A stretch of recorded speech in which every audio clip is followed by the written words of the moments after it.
English మాట్లాడడానికి భయపడుతున్నారా? అయితే మీకోసమే ఈ స్పోకెన్ ఇంగ్లీష్ క్లాసెస్. వెంటనే కాల్ చేసి జాయిన్ అవ్వండి. నమస్తే రమగారు. నమస్తే జయ. రమగారు, అశ్విని దేవతల కథలు చాలా బాగుంటాయని విన్నానండి. ఎన్ని చెప్పుకోవచ్చండి? ఎక్కువేం రావు, 2-3 కథలు వస్తాయి. అంతేనా? ఇన్ని ఎక్స్పెక్ట్ అన్ని ఎక్స్పెక్ట్ సరే. ఉంటాయి కథలు.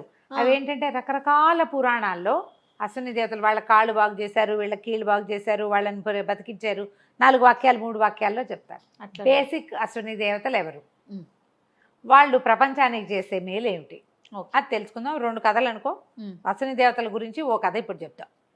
మనం బేసిక్ కథ ఇదివరకు విన్నాం. సూర్యుడు తన భార్య అయిన సౌమ్యాదేవితోటి ఆవిడ గుర్రం రూపంలో తిరుగుతుంటే ఆయన కూడా గుర్రం రూపంలో ఆవిడ దగ్గరికి వెళ్ళి ఆమెను ఓదార్చి ఆమెతో కొంతకాలం గుర్రంగానే విహరించినప్పుడు కలిగిన సంతానం అశ్విని దేవతలు. అందుకని వాళ్ళు గుర్రపు ముఖాలతోటి జన్మించారని చెప్తారు. కవల పిల్లలు, ట్విన్స్, దేవ వైద్యులు, వైద్యం వాళ్ళ తాలూకు ప్రత్యేకత. అయితే మంచి భోగలాలసత్వం, గొప్ప సరదా అయిన వాళ్ళు చాలా యాక్టివ్, చిలిపి వాళ్ళు. ఒకసారి ఏమైందట, తమాషా పేర్లు కూడా, నాసత్యుడు దస్రుడు. నాసత్యుడు ఒకడు, దస్రుడు రెండోవాడు. వీళ్ళిద్దరూ కలిసే ఉండేవాళ్ళు. ఇంద్రుడితోటి ఏదో చిన్న గిల్లి గజ్జా పెట్టుకున్నారు. దాంతో ఆయన ఏం చేశాడు, హవిర్భాగాలు లేకుండా చేసేసాడు వీళ్ళకి. మామూలుగా దేవతలు మనకు తెలిసిందే, మన మనుషులో దేవతల పైన ఆకాశంలో స్వర్గంలో ఎక్కడో ఉంటారని చెప్తాం. వాళ్ళకి ఆహారం ఏమిటి, వాళ్ళకి జరామరణాలు ఉండవు. మనకి మళ్ళీ వృద్ధాప్యం ఉండదు, మరణం లేదు, తర్వాత సంతానం కలగదు, అలాగే ఉంటారు. వాళ్ళకి బలాన్ని ఇచ్చేది, వాళ్ళు మనకి వరాలు ఇచ్చేలాగా చేసేది ఏమిటంటే భూలోకాల్లో మనం చేసేటువంటి యజ్ఞయాగాదులు. యజ్ఞంలో ఒక ఆజ్యం నెయ్యి ఉంచుతారు. ఆజ్యం ఉంచి ఫలానా ఇంద్రాయ ఇదన్ నమమ, విష్ణవే ఇదన్ నమమ, అగ్నయే ఇదన్ నమమ అని ఇలా హవిర్భాగాలు హవిస్సుని ఇస్తారు. ఈ అగ్నిలో వేసేటువంటి ఆజ్యము వాటి వల్ల పుట్టేటువంటి శక్తిని భాగాలు చేసి దేవతలకి పంచబడుతుంది. ఆ హవిర్భాగాల వల్లే వాళ్ళకి శక్తి వస్తుంది, వాళ్ళ బలం అది. దేవతలందరికీ హవిర్భాగాలు ఉంటాయి. ఆ హవిస్సులో భాగం అన్నమాట. అయితే ఈ సూర్యుని కుమారులైన ఈ అశ్విని దేవతలకి ఇంద్రుడు ఏం చేశాడట, మీరు ఇట్లా కొంటెతనం వేషాలు వేశారు కాబట్టి, ఇట్లా నాతో అమర్యాదగా ప్రవర్తించారు కాబట్టి మీకు హవిర్భాగం లేదు. చాలా కష్టంలో ఉండేవాళ్ళు వాళ్ళు. అయ్యో మాకు హవిర్భాగం లభించట్లేదు. ఆ తండ్రికి లభిస్తుంది, అన్నయ్యలకి లభిస్తుంది, వీళ్ళకి లభించదు. ఇంతకీ వీళ్ళ అన్నయ్యలు ఎవరెవరు? సూర్యుని యొక్క కుమారులు యమధర్మరాజు, శనేశ్వరుడు. వీళ్ళిద్దరూ అశ్విని దేవతలకి అన్నయ్యలు. వాళ్ళు ప్రపంచ నిర్మాణంలో వాళ్ళ భాగస్వామ్యం వాళ్ళు తీసుకున్నారు. వీళ్ళకి ఉంది, వీళ్ళు అన్ని చోట్ల వైద్యం చేస్తారు, కానీ హవిర్భాగం లేదు. హవిర్భాగం సంపాదించుకోవాలని ఒక కోరిక ఉంది వాళ్ళకి. తర్వాత దానికి దాంతో పాటుగా మహావిద్య అంటే బ్రహ్మ విద్య ఉపదేశం పొందాలని కోరిక. అథర్వ ఋషి అనే ఒక గొప్ప ఋషి ఉన్నారు. ఆ ఋషి గారి శిష్యుడైన దద్యుడు ఈ అశ్విని దేవతలకి గురువు. వాళ్ళు ఆయన దగ్గర పరిపరి విధాలుగా ప్రార్థించేవాళ్ళు, బ్రహ్మ విద్య ఉపదేశం చేయి మాకు, తద్వారా మాకు హవిర్భాగం వస్తుంది అంటే. ఆయన ఏమన్నాడు, వీళ్ళు కొంటెవాళ్ళు, భోగలాలసులు, సరదా అయిన వాళ్ళు. బ్రహ్మ విద్య ఎవరికి ఉపదేశం? దేని మీద ఆసక్తి లేని వాళ్ళకి బ్రహ్మ మీదే ఆసక్తి ఉండాలి. వీళ్ళేమో సరదాలు ఎక్కువ, వీళ్ళకి అక్కడికి ఇక్కడికి ఎగిరెళ్ళిపోవటం, అక్కడెక్కడ తినేయటం, తాగేయటం, తిరిగేయటం, కొంట పనులు చేయటం, సరదా అయిన వాళ్ళు, భోగలాలసత ఎక్కువ. అందుకని ఆయన ఏమన్నాడు, అట్లా కాదు, మీరు ఇది హవిర్భాగాన్ని పొందేందుకు చెయ్యండి ఏదైనా ప్రయత్నం. అది వచ్చాక అప్పుడు మీకు బ్రహ్మ విద్య సంగతి చూస్తాను అని చెప్పాడు. సరే, ఈ దద్యుడైన తన గురువైన దద్యుడు చెప్పిన మాట విని ఈ అశ్విని దేవతలు ఇద్దరు ఏం చేశారు, దానికి ఏదైనా ఉపాయం చెప్పండి, మాకు హవిర్భాగం దొరకాలంటే మేము ఏం చేయాలంటే, అప్పుడు చ్యవన మహర్షి అని మహర్షి పేరు చెప్పాడు. చ్యవనుడు మహావృద్ధుడు, ఆయనకి చిన్న వయసున్న భార్య ఉంది. ఆయన గుడ్డి, కళ్ళు పోయినాయి, గుడ్డివాడు, అంధుడు. ఈ అంధుడైన చ్యవన మహర్షికి మేలు చేయండి, ఆయన వృద్ధాప్యాన్ని పోగొట్టండి, మీరు వైద్యులు కాబట్టి. ఆయన సంతృష్టి చెంది మీకు ఈ హవిర్భాగాలు వచ్చేలాగా మీకు ఏదైనా ఒక అవకాశం ఇస్తాడు. ఆయన మహాతపస్వి, బ్రహ్మ కూడా ఆయన మాట కాదనలేడు అనేసరికల్లా వీళ్ళిద్దరూ పోయి చ్యవన మహర్షి దగ్గరికి వెళ్ళారు అశ్విని దేవతలు. మన దగ్గర సుకన్య కథ ఉంది, కావాలంటే చూడొచ్చు ప్రేక్షకులు ఆసక్తి ఉన్న వాళ్ళు. సుకన్య కథ బ్రీఫ్గా చెప్తారు. సుకన్య శర్యాతి అనే ఒక రాజుగారి కూతురు. అయితే వాళ్ళు ఒకసారి ఒక అడవికి వచ్చినప్పుడు ఒక పుట్టను చూసి ఆ పిల్ల చిన్నపిల్ల 14 ఏళ్ళది పుట్టలో ఏవో మిణుగురు పురుగుల్లాగా మెరుస్తున్నాయని పుల్లబెట్టి పొడుస్తుంది. పాము. శవన మహర్షి కళ్ళు అవి కళ్ళ గుచ్చుపోయి కళ్ళు పోతాయి. అవునవును. అప్పుడు ఈ సరియాది రాజుగారు ఏం చేస్తారు, ఇక ఏం చేయలేక తన పిల్లని ఆయనకి ఇచ్చి పెళ్లి చేస్తారు. అవును. శవన మహర్షికి శవనుడికి ఇచ్చి వివాహం చేసి మా అమ్మాయి నిన్ను టేక్ చేస్తుందని చెప్తారు. ఆ చిన్న పిల్ల ఈయనకి ముసలివాడు ఎప్పటివాడో ఆయన ఇప్పుడు ఎంతో కడు వృద్ధుడు. ఆయన ఇచ్చి పెళ్లి చేసేస్తే ఇక అమ్మాయి ఆయన భర్తని టేక్ కేర్ చేసుకుంటూ ఉంటుంది. అయితే ఈ సుకన్యని పట్టుకుంటారు ఈ అశ్విని దేవతలు. ఒక చోట కనపడి, మరి నువ్వు ఏమిటి ఇంత సౌందర్యవతివి, నువ్వు యవనంలో ఉన్నావు, ఇట్లా వృద్ధుడితోటి వివాహం ఏమిటి నీకు, నువ్వు మాతో ఉండమంటే ఆవిడ ఒప్పుకోద్దు. పతిభక్తితోటి నేను పతివ్రతని రాజపుత్రికని, నేను ఇట్లా దుర్వ్యవసాయాన్ని నేను చెయ్యను అని చెప్తే ఆ పాతివ్రత్యానికి సంతోషించినట్టు సంతోషించి వీళ్ళు శవన మహర్షి దగ్గరికి వెళ్ళి ఆయనని తమతో పాటు తీసుకెళ్ళి ఆయనకు ఒక మంచి రసాయనం, ఏమంటారు దాన్ని, వృద్ధాప్యం పోయేటువంటి రసాయనాన్ని ఇచ్చి ఆయన్ని తమలాంటి సౌందర్యవంతునిగా నవయువకుడిగా తయారు చేశారు. అబ్బా. తన భార్య ఆయనేమో పెళ్లి చేసుకుంది, ఆ పిల్ల చిట్టి పిల్ల కదా, ఆ చిన్న పిల్లని సంతోషపెట్టడానికి తగిన అవకాశం కల్పించినందుకు ఆయన ఏం ప్రయత్నం చేయాలి, వీళ్ళే చేశారు అశ్విని దేవతలు.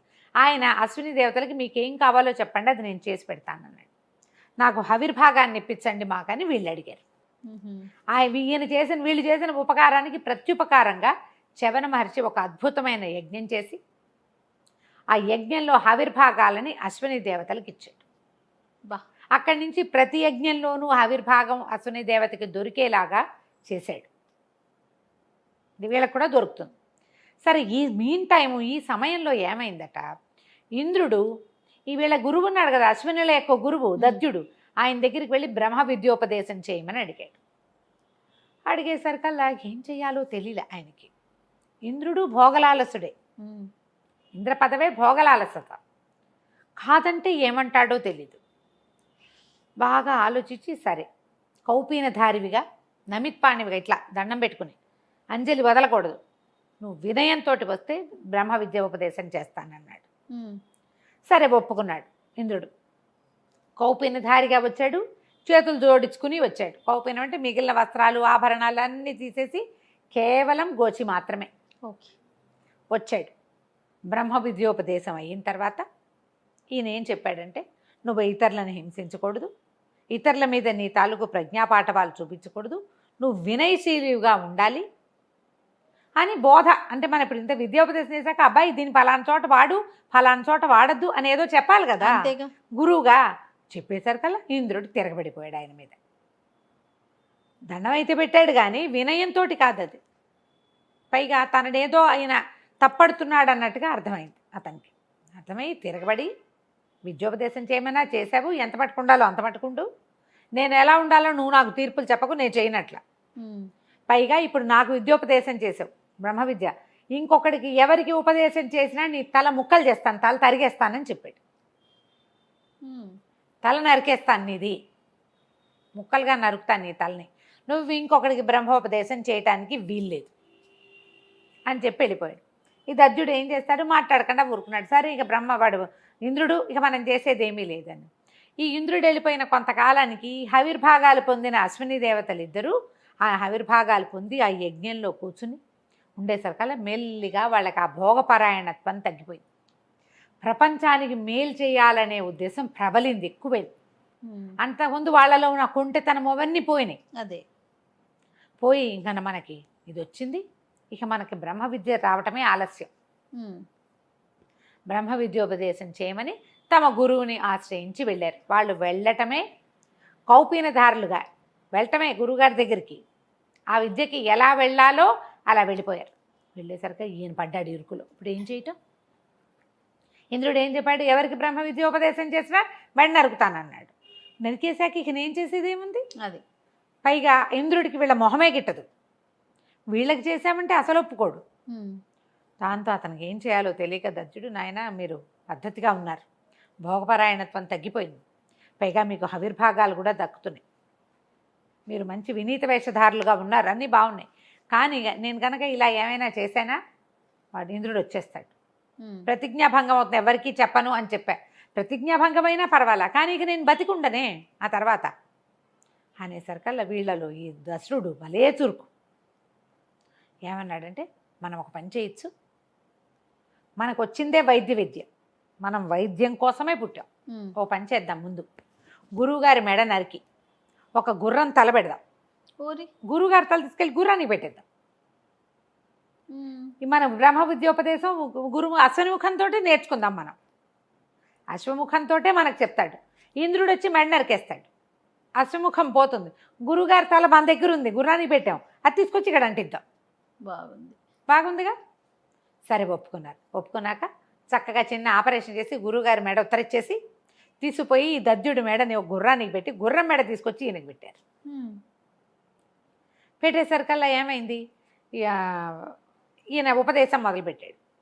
ఎప్పుడైతే ఇంద్రుడికి ఇలా గుర్రపు సకిలింత వినపడిందో, ఏం జరుగుతోందని చూసి, ఓహో నేను వద్దన్నానని తన ముఖంతో కాకుండా గుర్రం ముఖంతో బ్రహ్మ విద్యోపదేశం చేసినాడు. 2 గుర్రం మొహాలున్న వీళ్ళిద్దరికీను ఆ తల ఉత్తరించకపోతే నా శక్తి అవునా అని ఆయన వచ్చేసాడు పరిగెత్తుకుంటూ. వీళ్ళకి విద్యోపదేశం పూర్తయింది. ఇంద్రుడు వచ్చి మెడ నరికేశాడు. అతికించిన మెడేగా. గురువుగారు పడిపోవటం ఏమిటి, వీళ్ళు పరిగెత్తుకుంటూ వెళ్ళి ఆ గుర్రాన్ని చంపేసి ఆ తల తెచ్చి ఈయనకు పెట్టి గుర్రం తల తీసుకెళ్ళి దానికి పెట్టేశారు. గుర్రానికి గుర్రం బతికింది, గురువుకి గురువు బతికాడు. ఎప్పుడైతే ఇంత తతంగం జరిగిందో బ్రహ్మదేవుడికి తెలిసిపోయింది ఈ కథ అంతా. తెలిసి ఇంద్రుడిని కేకలేశాడు, ఇది తప్పు, అశ్వనులకు బ్రహ్మ విద్య ఉపదేశిస్తానని దద్యుడు చెప్పాడు. అతను చెప్పిన మాట అంటే మరి నాకు చెప్పిన ఇది నాతో ప్రతిజ్ఞ, నాకు చేసిన ప్రతిజ్ఞ మానేశాడు కదా, అశ్వనుల ప్రతిజ్ఞ ఎట్లా నిలబెట్టుకుంటాడు దద్యుడు అని అడిగాడు ఇంద్రుడు. అశ్వనుల కోసం ఈయన ఒక ప్రతిజ్ఞ చేశాడు. అశ్వనులు ఎట్లా ఉన్నారు, వినీత వేషధారులుగా వినయశీలుగా ఉన్నారు. నువ్వు గురువు దగ్గరికి పంగనామాలు పెట్టడానికి చూసావు. నువ్వు అతని దగ్గర బ్రహ్మ విద్య నేర్చుకుని గురువు ఆజ్ఞ నిర్వర్తించాలి. నువ్వు ఎప్పుడైతే ఆజ్ఞ నిర్వర్తించకుండా నువ్వు వినయశీలిగా ఉండు అని అన్న మాటని నువ్వు ఎప్పుడైతే నిరాకరించావో ఆయన గురుత్వం పోయింది, నీ శిష్యత్వం పోయింది. నీకోసం చేసిన ప్రతిజ్ఞ నిలబెట్టుకోకపోయినా పర్వాలా, కానీ వినయశీలుగా మీరు ఈ పని చేయండి ఆ తర్వాత నేను చేస్తానంటే వాళ్ళు ఆ పని చేయడానికి పోయారు. పాపం అక్కడికి వెళ్ళారు, శవనుడిని మెప్పించారు, ఆవిర్భాగాలు తీసుకున్నారు. బ్రహ్మ విద్యకి వ్యక్తులు ఎలా ఉండాలో అలా ఉన్నారు. కాబట్టి వాళ్ళ కోసం చేసిన ప్రతిజ్ఞ నిలబెట్టుకోవటమే దద్యుడు కరెక్టు. మరొక్కసారి నువ్వు ఈ ప్రయత్నం చేయటానికి వీల్లేదు. ఇంకా అశ్వనుల ఆవిర్భాగం జోలికి నువ్వు రావద్దు అని చాలా గట్టిగా కేకలేసి వాళ్ళని లైన్లో పెట్టాడు. ఇంద్రుడిని లైన్లో పెట్టేశాడు బ్రహ్మదేవుడు. ఈ అశ్వని దేవతలు ఆ తర్వాత ఎన్నో విచిత్రమైన పనులు చేశారు. ఎన్ని రకాల పురాణాల్లోనో వాళ్ళు వచ్చి కాళ్ళు లేని వాళ్ళకి కాళ్ళు పెట్టినట్టు, మెడ లేని వాళ్ళకి మెడ పెట్టినట్టు, లోపలున్న గర్భస్థ శిశువుని ఏమాత్రం ఇది లేకుండా బయటికి తీసినట్టు, అలాంటివి ఎన్నో సంఘటనలు చెప్తారు. ఏ పురాణమైనా చెప్పేటప్పుడు ఈ అశ్విని దేవతల సంగతి మధ్యలో కనపడుతుంది. అశ్విని దేవతలు వచ్చి ఈ పని చేశారు. ఈ అశ్విని దేవతల సంతానమే మనకి మహాభారతంలో చూసేటువంటి నకులుడు సహదేవుడు. వీళ్ళిద్దరూ మహా అందగాళ్ళట. అశ్విని దేవతలు చాలా కర్రముఖాలు కానీ మహాద్భుతమైన సౌందర్యం కలిగిన వాళ్ళు. ఇలాంటి కథ చెప్పబడుతుంది అశ్విని దేవతల గురించి. కథ కంచికి మనం ఇంటికి. నమస్తే. నమస్తే.